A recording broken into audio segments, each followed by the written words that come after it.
We're approaching the NFL Combine and the NFL Draft. That'll be here before we know it. We're looking at these prospects, but we're going to be looking at Shedeur Sanders today. We're going to be looking at some workout clips that I found posted on social media. Some of these are pretty recent. Some of these are a little bit older, but they were collaged together by a clickbait account. So we're going to review them. We're going to look at the arm strength and everything else. But before we dig in, you need to click that subscribe button right now, because we're looking at these players every day. We're getting you ready for the NFL Draft. So these behind the scene clips that are hard to find, that just pop up randomly, we're going to be covering them on your favorite prospects. You want to know what they're doing, especially at practice. Click that button. Stop missing out. We're looking at Shedeur Sanders today. 54 seconds of clips, and we're going to loop it so we can continue to talk ball. But here he is, stepping back, getting the ball out effortlessly downfield. Comes out easy for him.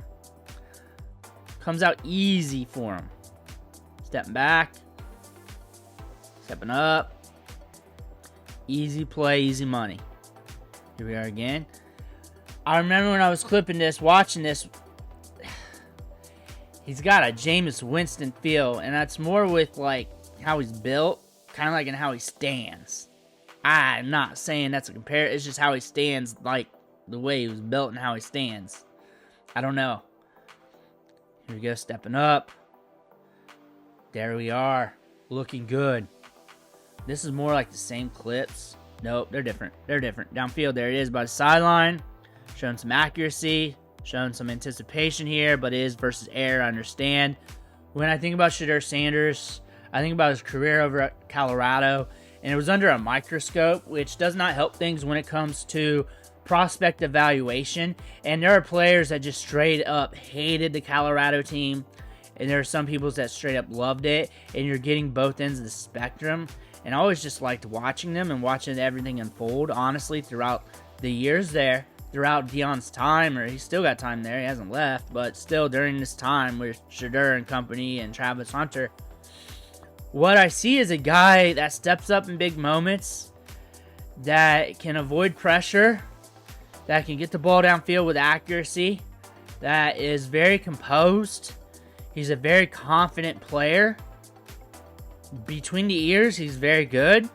So far, from what we've seen within the Colorado system and what we've been seeing, he's won wherever he's been at.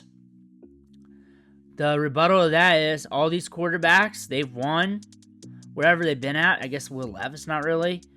But when you look at him as a prospect, what's the one thing I say that I didn't like? Is probably there's moments where he holds the ball too long. He's got good talent, a wide receiver, playing in a conference where they should be winning. And even this year, like LeJontay Wester, just killing it. I guess you could say that, but it's not like on him or anything. He took advantage of that, and he should be. So I'm not really holding that against him. When I look at him as a prospect, I think a lot of people are a little bit too harsh. He's definitely better than like a Malik Willis. Definitely better than that.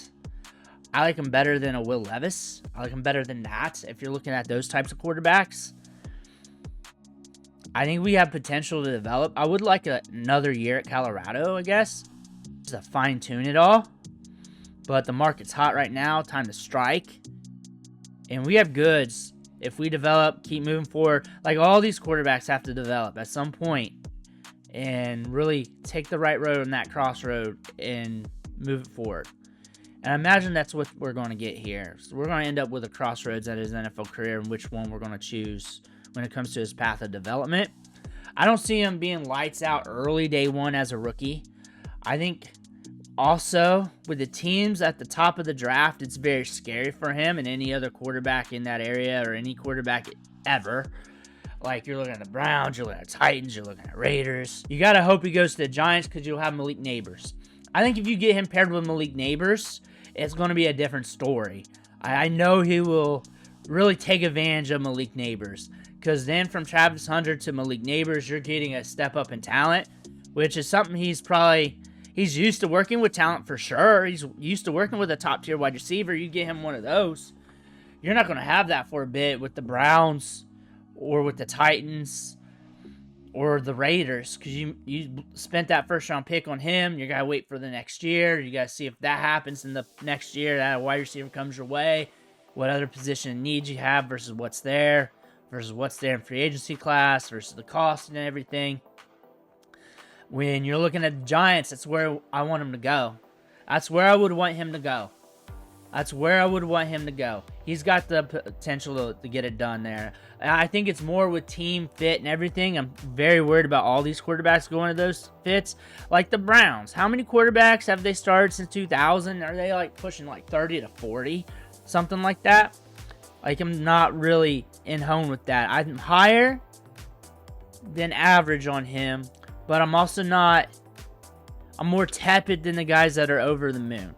I think we got a lot of potential here to develop, and it could be rapidly. I think it could be very rapidly, or it might take a year and a half or so before we see more out of him.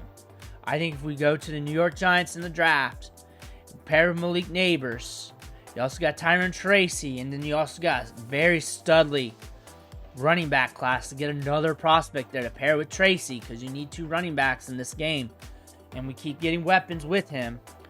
We could be okay.